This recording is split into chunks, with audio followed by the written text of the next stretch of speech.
Ui, pilladesme aquí escoitando palabrar do río. E de paso, non hai como espabilar un pouco a plumase. Ai, ai, ui. Ai,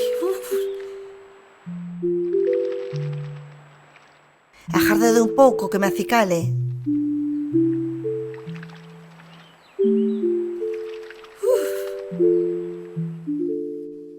Por onde íamos? Ai, sí, por Aurelio, o americano. Hoxe vou vos falar del.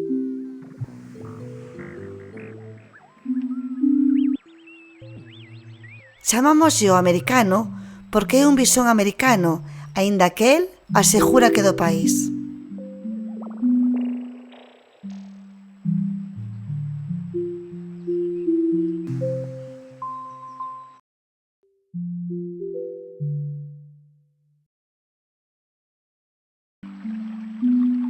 A técnica ficou abraiada con el.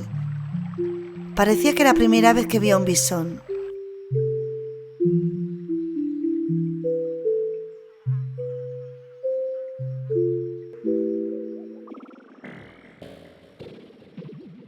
Conta que os seus antergos fuxiron dunha prisión no 1984 gracias a un ciclón do ceo ao que chamaban Hortensia.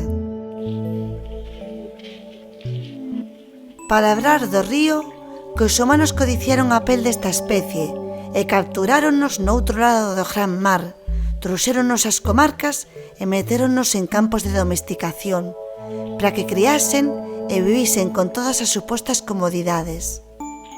Mais aquilo era mentira, eran jaiolas como as dos pasaros e sufrían.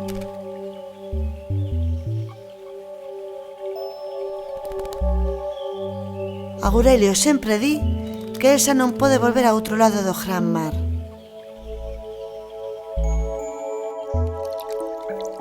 E si, é como lle quedou o alcume no vecindario, porque din que ten outra cultura, que non asustar dos humanos e cazar máis do que é debido.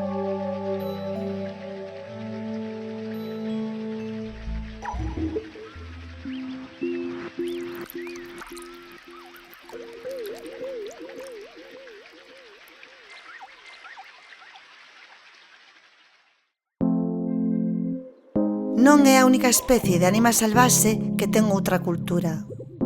Cando chegaron as Clathrus arqueri, todas as ánimas queixábanse do fedor que producían.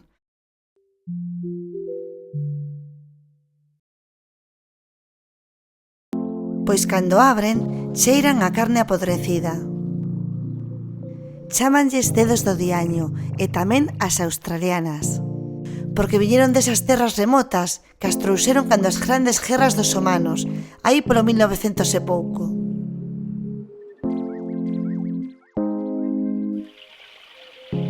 Moitas ánimas salvaxes aínda hoxe queixanse doutras ánimas con culturas diferentes. Lorna, a Londra, non pode con Aurelio e ten moita ansia por marcar o territorio para que este se mova a outros leitos. A verdade é que Aurelio vai ao seu, eche así.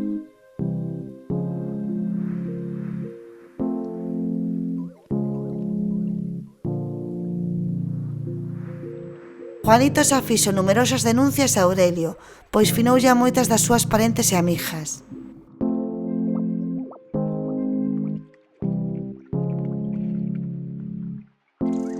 O principal mal que causou a súa especie foi que desplazou ao bisón europeo, que agora xa non vive no vecindario e dis que está a piques de extinguirse na Península Ibérica.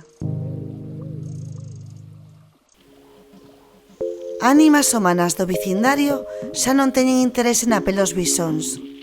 Chámanlle modas. Así que Aurelio anda bastante tranquilo e fai un pouco o que quere.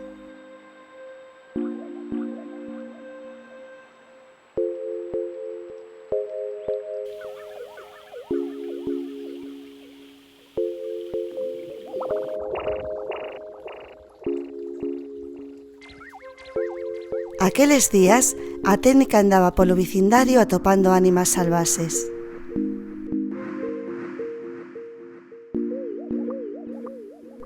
Un unha ánima merlo seguía.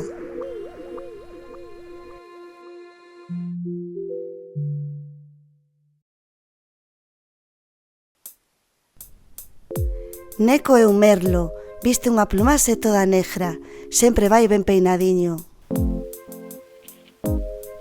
Curiosamente, os merlos, cando son aínda noviños, visten moi diferente. Neco é especialista en apañar miñocas. Anda as disputas por elas.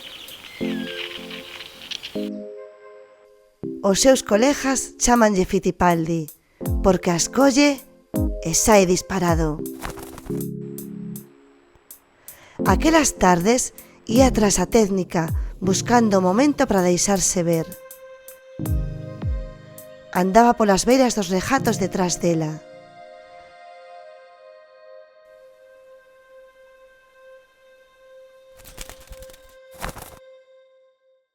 Ela decatábase da súa presenza, mas non parecía outorgarlle valor.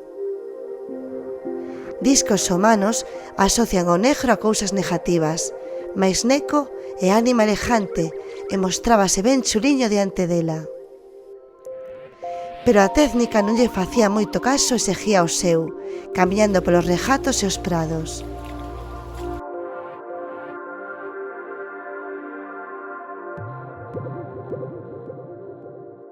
Daquela, Neco fixo un borraso tras a técnica. Coido que se achegou demasiado porque ela mirou para el un pouco contrariada.